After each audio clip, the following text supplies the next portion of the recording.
présent, nous allons retrouver Mendel, que certains d'entre vous connaissent déjà bien. Mendel part de la maison. Mendel tape à du pied. Je m'en vais, et peu importe ce que tout le monde dira.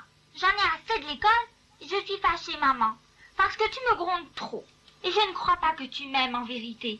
Et c'est pour ça que je vais partir. J'irai chez Tata Esther. C'est ma meilleure tante. Parce elle ne me dit jamais « ne fais pas ci » ou « tu ne peux pas faire ça ». Elle me laissera venir. C'est une meilleure maman. Elle ne crie pas « une Myriam et sur 6 frères ». Et elle ne gronde pas les enfants désobéissants. Elle les laisse faire ce qu'ils veulent. Et c'est seulement quand ils sont un peu plus grands, ont 10 ans, qu'elle les punit s'ils recommencent. La maman de Mendel répond « Eh bien, ça me rend très triste de savoir que j'ai un petit garçon malheureux. Mais, bien que je sois tellement désolée de te voir partir, je vais quand même téléphoner à tante Esther pour la prévenir. » Quant à Mendel, aussitôt dit, aussitôt fait. Il prépara sa valise, rangea son sidour, sa brosse à dents, son pyjama, et encore bien d'autres choses, et se mit en route. Toc, toc, toc. Bonjour, Tata Esther. Tante Esther fit un sourire. Bonjour, Mendel. Je suis bien contente que tu sois venu. Mais je te préviens tout de suite qu'il y a des règles à suivre dans cette maison. Et elles sont faites pour tout le monde, y compris Mendel. Chez nous, on n'a pas le droit de se battre.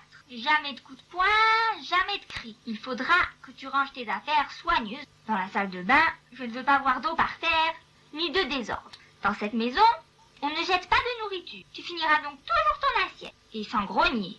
Car ici, on ne veut pas d'enfants de mauvaise humeur. C'est toi qui sortiras la poubelle. Tu balayeras le plat. Et tu iras faire les commissions quand je te le demanderai. Tu étendras le linge, tu cireras tes cheveux et tu essuieras la vaisselle. Et attention, pas d'excuses quand c'est l'heure de dormir. L'heure, c'est l'heure. Et puis, quand tu te lèveras, tu feras ton lit. Je te préviens, quand je dis que ce n'est pas bien, on recommence et sans discuter. Quand Mendel entendit cela, il se dit « Oh là là, mais elle est pire que ma maman.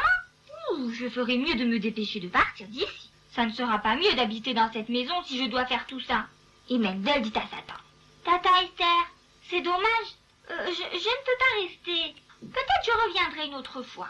Ma maman sera trop triste sans moi, je crois. Alors il faut que je rentre à la maison. Je ne peux vraiment pas rester. » Et aussitôt dit, aussitôt fait. Mendel reprit sa valise et rentra à la maison. Quand il rentra chez lui, toute la famille le regarda d'un air étonné. Mendel était tellement content de retrouver ses jouets, ses livres, et surtout ses parents. Et il s'écria « Je veux vous dire que je vous aime tous, et je ne veux plus du tout partir. » Depuis ce jour-là, Mendel est toujours content de ce qu'il a. Il sait que ce qui a l'air d'être mieux n'est pas mieux du tout.